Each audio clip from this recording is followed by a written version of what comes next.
Doctor ortho Ayurvedic oil and capsule. अब दर्द भी घुटने टेकेगा। चंपावत में सीएम धामी ने किया साइंस सेंटर का निरीक्षण। सीएम ने कहा साइंस सेंटर चंपावत के विकास में मील का पत्थर साबित होगा। चंपावत में 55 करोड़ 53 लाख रुपए की लागत से बन रहा है साइंस सेंटर। चंपावत में राष्ट्रीय ध्वज स्मारक का सीएम धामी ने किया लोकार्पण। स्थानीय जनप्रतिनिधियों और जनता की उपस्थिति में सीएम धामी ने कई विकास परियोजनाओं का किया शिलान्यास और लोकार्पण। मुख्यमंत्री धामी पहुंचे जसपुर जिलाध्यक्ष की माताजी के निधन पर जताया शोक। मुख्यमंत्री ने दिवंगत आत्मा के चित्र पर पुष्पांजलि अर्पित कर दी श्रद्धांजलि। शोक संतप्त परिवारजनों से भेंट कर दी सांत्वना। गदरपुर में संपत्ति विवाद में रिश्तों का खून। जमीन के विवाद में छोटे भाई ने बड़े भाई को गोली मारी। बड़े भाई की मौके पर ही मौत। जमीन को लेकर काफी समय से चल रहा था विवाद।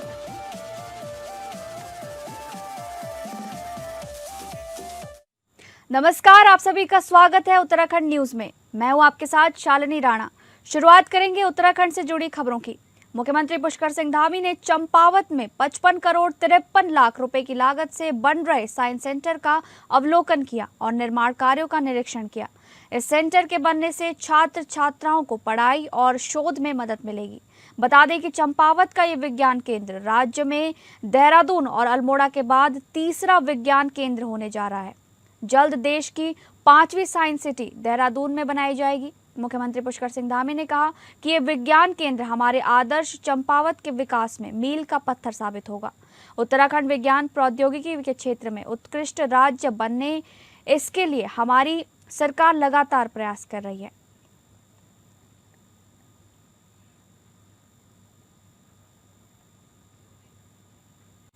चंपावत में राष्ट्रीय ध्वज स्मारक का सीएम धामी ने लोकार्पण किया। स्थानीय जनप्रतिनिधियों और जनता की उपस्थिति में सीएम धामी ने कई विकास परियोजनाओं का शिलान्यास और लोकार्पण किया।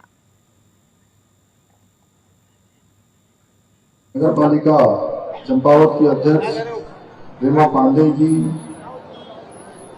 ब्लॉक प्रमुख चंपावत अंचला बोरा जी, निर्मल मेहरा जी, हिमा जोशी जी, पूरन सिंह फटियाल जी पूर्व विधायक, विकास साथी अध्यक्ष व्यापार संघ चंपावत गोविंद वर्मा जी, चेयरमैन नगर पालिका परिषद लोहाघाट श्री हिमांशु बिष्ट जी, सह प्रभारी भारतीय जनता पार्टी जनपद चंपावत। प्रतिबद्धता है हमारे प्रधानमंत्री जी के नेतृत्व में, जहां अयोध्या में भगवान राम का मंदिर बन जाता है सालों साल शताब्दियों के बाद। बनारस में काशी का कॉरिडोर बन जाता है। महाकाल में महाकाल लोक उज्जैन में बन जाता है। भाइयों बहनों, बद्रीनाथ केदारनाथ धाम का पुनर्निर्माण मास्टर प्लान पर काम हो जाता है।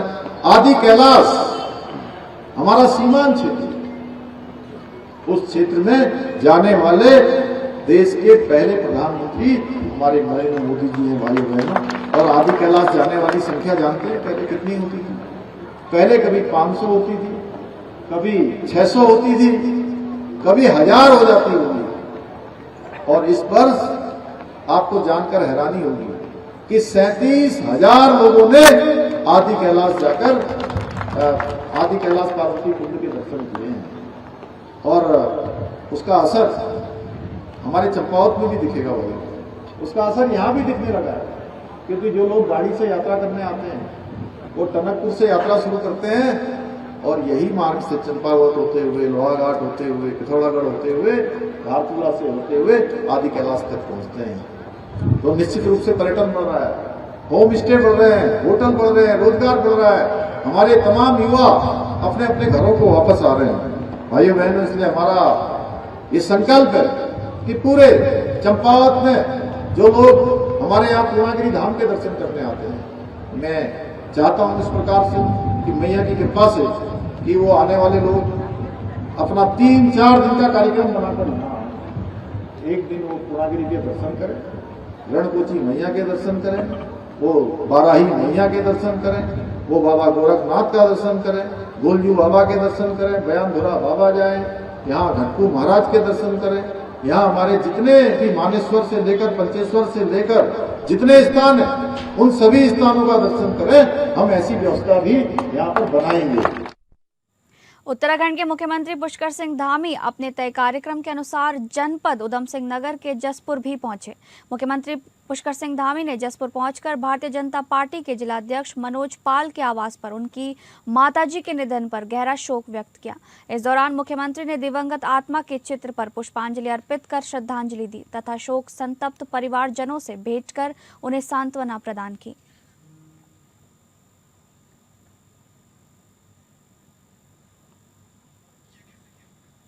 आगामी विधानसभा चुनाव 2027 के मद्देनजर रानीखेत विधानसभा क्षेत्र के ताड़ीखेत विकासखंड एवं रानीखेत छावनी क्षेत्र में बूथ लेवल अभिकर्ताओं की एक महत्वपूर्ण बैठक आयोजित की गई।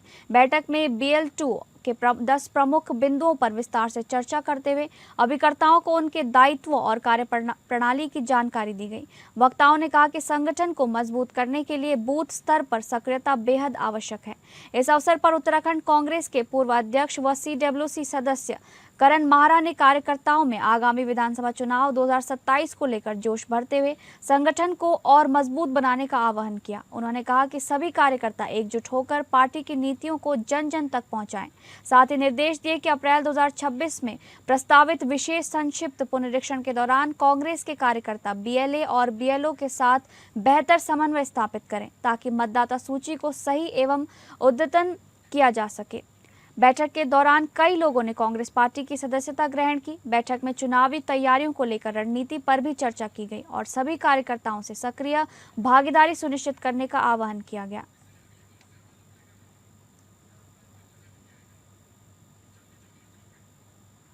घनसाली से विधायक शक्तिलाल शाह ने पूर्व विधायक भीमलाल के भारतीय राष्ट्र कांग्रेस में शामिल होने पर तीखा हमला बोला है। शक्तिलाल शाह ने इस घटनाक्रम को भ्रष्टाचारियों का स्वाभाविक मिलन करार देते हुए कहा कि जनता ने दोनों को पहले चुनाव में पूरी तरह नकार दिया है। उन्होंने कटाक्ष करते हुए कहा कि भीमलाल और कांग्रेस दोनों के पास अब यही आखिरी विकल्प बचा था। शाह के मुताबिक पूर्व विधायक पर लगे आरोपों को सही मानते हुए जनता ने उन्हें चुनाव में करारा सबक सिखाया था। साथ ही उन्होंने कांग्रेस पर निशाना साधते हुए कहा कि प्रदेश की जनता ने भ्रष्टाचार के आरोपों से घिरी हुई इस पार्टी को लगातार दूसरी बार बुरी तरह खारिज किया है। शक्तिलाल शाह ने आगे कहा कि आज दोनों की सच्चाई जनता के सामने खुल चुकी है और कोई भी उन्हें स्वीकार करने के लिए तैयार नहीं है। उन्होंने तंज कसते हुए कहा कि चोर चोर मौसेरे भाई की तरह दोनों का एक साथ आना ही उनका अंतिम विकल्प बन गया है। 2012 में ऐतिहासिक वोटों से 24,000 वोटों से घनसाली की जनता ने आपको जिताने का काम किया। तब आपने क्या भारतीय जनता पार्टी के उन वोटर्सों का कोई सम्मान आपके मन में नहीं था? क्या उनकी उस जनादेश का आपने कोई सम्मान नहीं किया? क्यों तुम क्षणिक स्वार्थों में बिक गए? क्यों तुम जो है अपने को देखते हुए चले गए, अपनी भावनाओं को देखते हुए चले गए, अपना ठीक करने के लिए चले गए? तब क्या जनता नहीं थी? ये सब समझते हैं। ये तो आने वाले समय में जनता हिसाब देती है और जनता ने 2 बार दी है, तीसरी बार भी जनता हिसाब देगी। आप पर विश्वास करें। केंद्र की नरेंद्र मोदी सरकार में कैबिनेट मंत्री के तौर पर सूक्ष्म, लघु एवं मध्यम उद्योग मंत्री जीतन राम मांझी जनपद उधम सिंह नगर के काशीपुर पहुंचे। काशीपुर में वो ठाकुर द्वारा रोड स्थित एक रिजॉर्ट में आयोजित एक विवाह समारोह में शिरकत करने पहुंचे थे। इस दौरान मीडिया से बातचीत करते हुए उन्होंने केंद्र सरकार और MSME मंत्रालय द्वारा गरीब एवं रोजगार वर्ग के लोगों के लिए चलाई जा रही विभिन्न योजनाओं की विस्तार से जानकारी दी। उन्होंने कहा कि प्रधानमंत्री नरेंद्र मोदी के नेतृत्व में देश लगातार विकास की ओर बढ़ रहा है और आम जनता को इसका सीधा लाभ मिल रहा है, क्योंकि उनके विभाग में जो भी योजनाएं हैं उनको संचालित करने के लिए जन जागरूकता कार्यक्रम चलाए जाते हैं। उन्होंने कहा कि पहले उनके विभाग में प्रगति कम थी, लेकिन वर्ष 2024 के बाद से जब से उन्होंने ये विभाग संभाला है तब से इसमें ज्यादा बढ़ोतरी हुई है।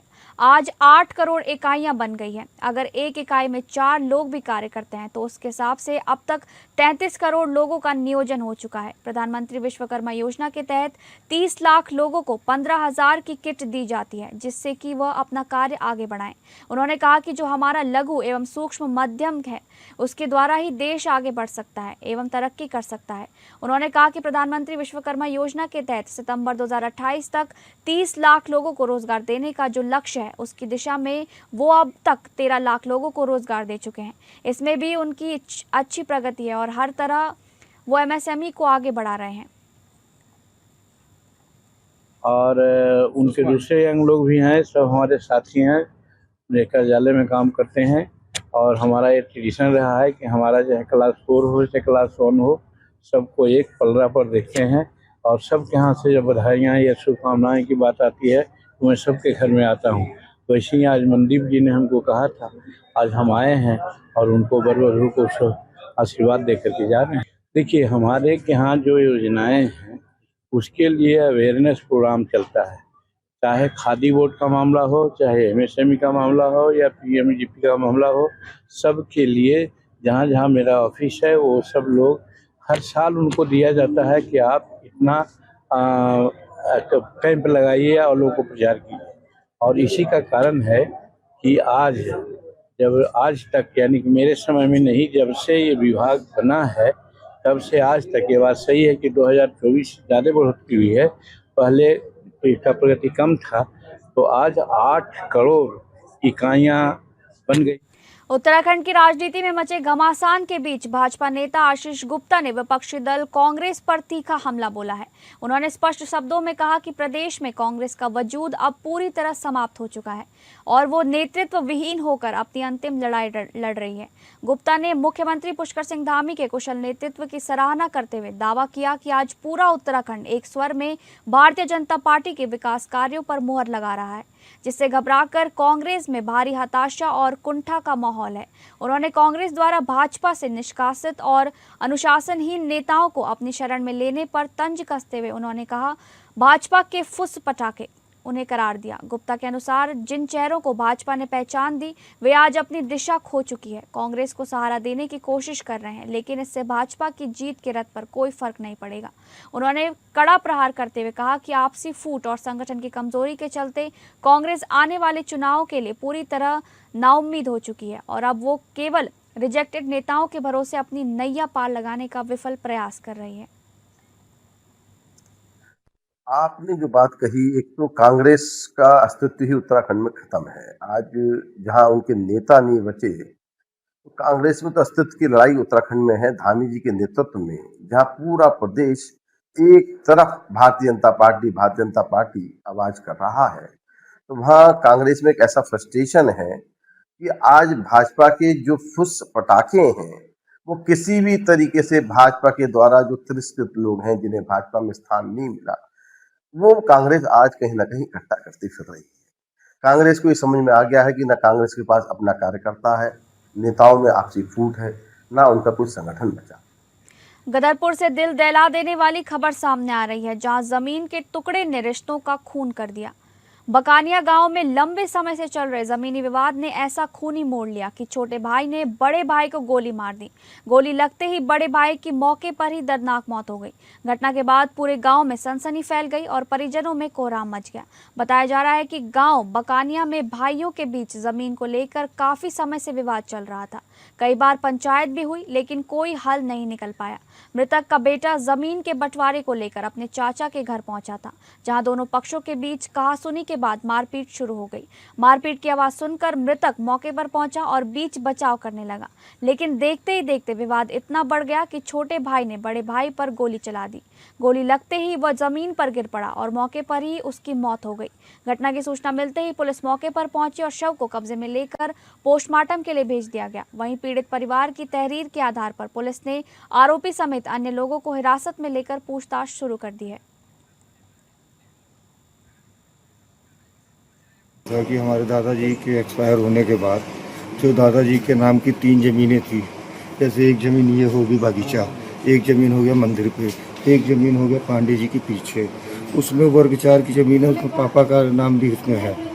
ठीक है, उसी विवाद के लिए ये लोग नहीं देना चाह रहे थे। ये लोग प्लान बना के, ठीक है, मेरे पिता को क्या कहते हैं लोग। अभी बहुत कुछ तो मैं नहीं बता पाऊंगी। जो अभी हाल में मुझे भी पता चला है कि मेरे भाई साहब मेरे चाचा से बात करने गए थे।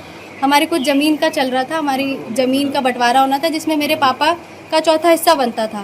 रात 112 पर एक बकानिया गांव से सूचना प्राप्त हुई थी, जिसके क्रम में पुलिस वहां पर मौके पर गई थी। लगभग 8 बजे की रात की घटना है, जिसमें दोनों भाइयों का आपस में ज़मीन को लेकर विवाद हुआ था। खबरों में आगे बढ़ेंगे। रुड़की की गंगनहर कोतवाली क्षेत्र के रामनगर में शनिवार की रात अपने पति और बच्चे के साथ आइसक्रीम खाने गई एक महिला के साथ कुछ मंचलों के द्वारा छेड़छाड़ कर दी गई है। पति के द्वारा छेड़छाड़ का विरोध किया गया तो मंचलों के द्वारा पति के साथ जमकर मारपीट हुई। इस मारपीट में महिला का पति घायल बताया जा रहा है, जिसके बाद आसपास के लोगों के द्वारा दोनों मंचलों को पकड़कर उनकी जमकर पिटाई की गई है। मंचलों की पिटाई का पास खड़े किसी व्यक्ति ने वीडियो बना लिया है, जो आज सोशल मीडिया पर वायरल हो गया है।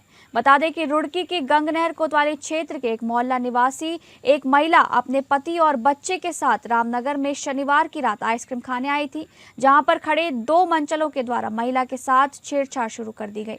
महिला के पति के द्वारा छेड़छाड़ का विरोध किया गया, जिसके बाद मंचलों ने महिला के पति के साथ जमकर मारपीट की।